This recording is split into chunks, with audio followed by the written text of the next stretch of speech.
Hello, I'm Daniel Pipes, and I'd like to speculate about the future of Europe. I can see three most likely possibilities. One is, when it comes to Islam, that everybody gets along, all is well, the future generations are better than the present generations, and there's no real problem.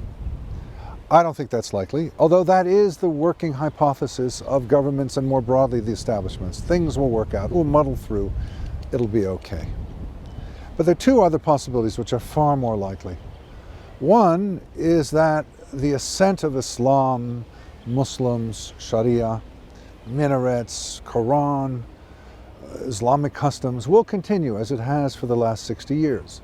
Since 1955 and the original agreement between the German and Turkish governments, there has been an increase steadily in everything Muslim and Islamic. And one possible outcome is further extrapolation into the distant future and conceivably a takeover by Muslims of Europe. Europe becomes an extension of North Africa.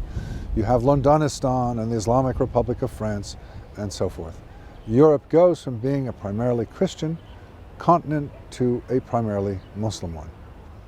And this is supported by the weak birth rate among indigenous Europeans, and of course the substantial number of Muslims who are arriving and who will likely arrive.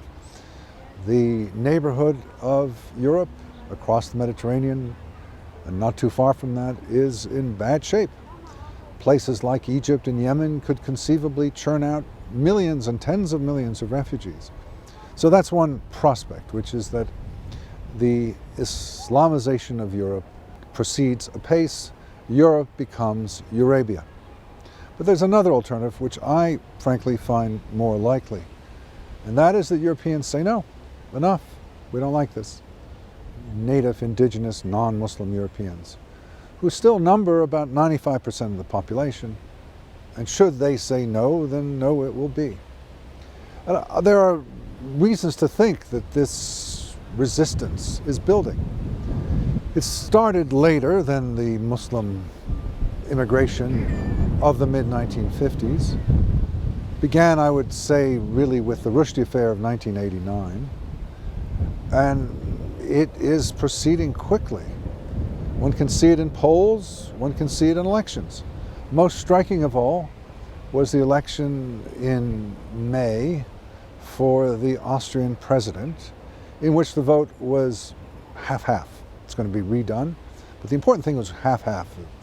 The anti-Muslim, anti-Islamic, anti-immigrant candidate won, but it was by 30,000 votes, and there's going to be a recount. So effectively it was half-half.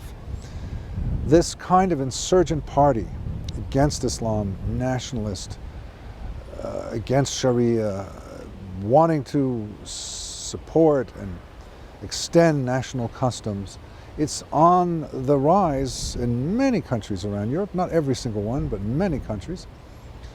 In Western Europe, where the Muslim presence is already substantial, in countries like France, Britain, Belgium, Netherlands, Norway, Denmark, Sweden, Finland. Across the board, you see the numbers rising from the single digits to the double digits to 20, 30%, and in the case of Austria now, even 50%. I think this is an augur for the future.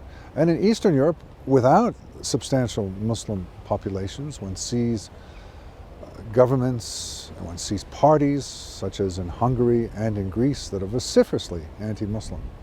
So I would predict that it's more likely that an anti-Islamic, anti-immigrant wave will take power than that indigenous Europeans will quietly accept the Islamization of the continent. Now, this is not going to be a pretty sight. These parties are raw. They are in many cases quite extreme. They might be prone to violence. They will upset the existing accommodations. So it'll be a rough ride. It will not be a simple repudiation. It will be nasty. To put it in its largest terms, Pax Americana, the unprecedented peace that Europe has had since 1945, under the aegis of the United States, is coming apart, and I think Europe is in for a rough ride ahead. This is Daniel Pipes, present currently in Jerusalem.